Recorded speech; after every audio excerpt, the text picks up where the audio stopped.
Takarrub, mendekat. Ya. Siapa yang mendekat ya dia ada apa? Siapa yang menjauh ya akan menjauh. Tak kenal maka tak sayang, tak sayang maka tidak berjuang. Ya, istilah baru. Tadi saya membuat kemarin saya membuat. Iya, Bin. Kalian. Hendra sama Loh, kemarin saya rasain itu. Hendra. Ini masuk.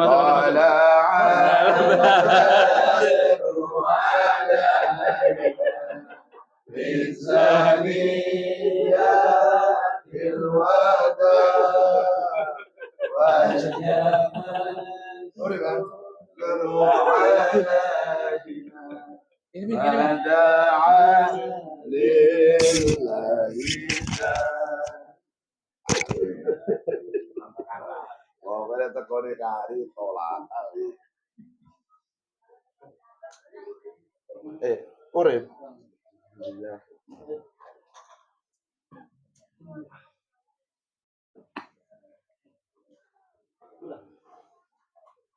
Ini contohnya orang-orang yang banyak dosa ini. Kenapa? Suudon terus. Katanya melo, suudon. Ada pertanyaan? Enggak. Ini muncul pertanyaan. Terus disiapkan kan?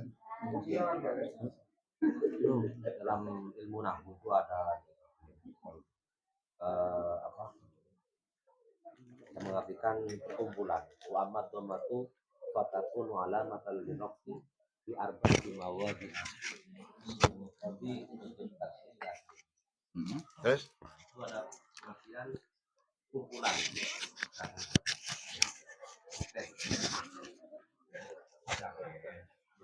apa? Wa madomatu fa'alamatu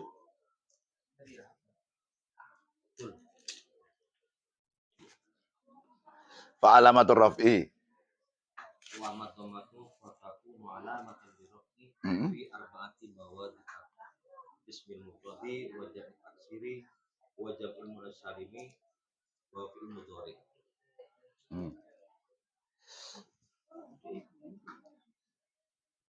Wa amad dhammatu fatakunu alamatan liraf'i fi arba'ati mawadi'a fi ismil mufradi wa jam'i taksiri wa jama' muannas salim wa fi'lil mudhari. Ya. Apa yang maksudnya? Artinya adapun orang yang suka berkumpul dengan yang lain menjadi tanda seorang diangkat derajat. Itu makna pengembangan. Kalau makna aslinya ilmu nahwu. Jadi wa ammad dhammatu, dhammah itu artinya perkumpulan atau perserikatan atau perkelompokan itu akan mengangkat derajat. Ya. Makanya asas negara kita itu gotong royong. Asas syariat itu jamaah. Asasnya syariat itu semuanya dikerjakan dengan jamaah. Terutama di mana? Terutama di pondok pesantren. Makan bareng, turu bareng, nang jeding bareng, ngisingin ndak nang jedinge bareng, terus kerjanya bareng, kerja baktinya bareng. Nah itu karena asasnya ibadah itu jamaah. Kenapa? Karena jamaah atau dhammah, perkumpulan, itu mempunyai fadilah. Fadilahnya apa? Fadilahnya itu segala sesuatu itu kalau dikerjakan dengan berjamaah, maka akan mudah dan cepat serta banyak suksesnya. Contoh, sampean kita sholat. secara syariat, jamaah itu sering saya sampaikan bahwa segala sesuatu yang hukumnya sunnah muakkad itu wajib bagi Rasulullah. Salah satunya jamaah. Jadi Rasulullah tidak pernah sholat sendirian untuk 5 waktu. Semuanya berjamaah. Nah, kenapa kok Rasulullah secara tasawuf, secara pahala, kenapa kok berjamaah Rasulullah itu menanamkan asas jamaah? Karena orang yang sholat berjamaah itu pasti diterima pahalanya. Pahala sholatnya pasti diterima. Kenapa? Ya karena berjamaah, kolektif, bersama-sama. Sehingga ketika dalam sholat berjamaah, ketika seseorang itu sholat berjamaah, yang pertama kali Allah lihat adalah imam. Yes. Kalau imamnya khusyuk, maka semua kelompok ini, komunitas ini akan diterima pahalanya.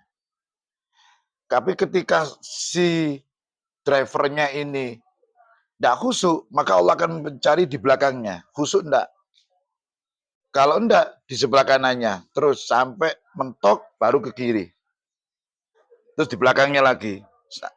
Sehingga apa? Sehingga dengan melihat semua yang jamaah ini, maka ketika ada yang khusyuk, maka semua orang akan hasil. Dapat pahala. Karena pahala itu titik pondasi diterimanya adalah khusyuk. Kalau bersedekah, berbuat baik, itu titik diterimanya adalah ikhlas. Nah, karena berjamaah sehingga salah satu dari jamaah itu yang dilihat.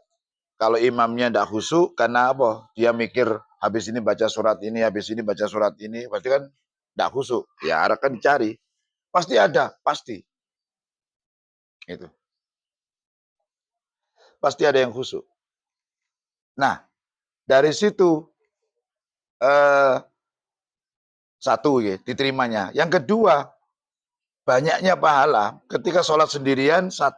Ketika berjamaah 25 atau 27. Ada 2 hadis yang mengatakan 25, ada yang 27.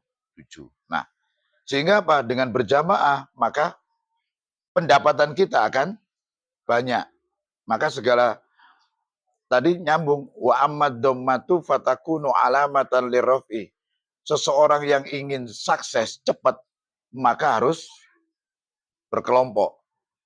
Harus masuk ke sampean mau bisnis terong, kalau tidak masuk ke asosiasi perterongan, maka pergerakan bisnis sampean tidak akan cepat. Tidak akan naik. Kenapa? Ya karena sampean belajar berjalan sendiri.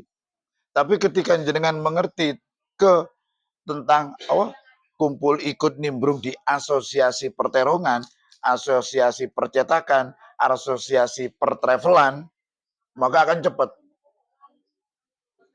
Contoh, para travel, itu ada asosiasi pertravelan namanya Ambipur. Asosiasi apa? Pur. Nggak tahu ya, pur itu umroh. Apa manfaatnya? Ketika kita ada tiket yang kobong, karena orangnya meninggal atau karena orangnya tidak jadi, karena berangkat, kita bisa jual ke orang-orang yang di asosiasi tadi itu, di jamaah tadi itu.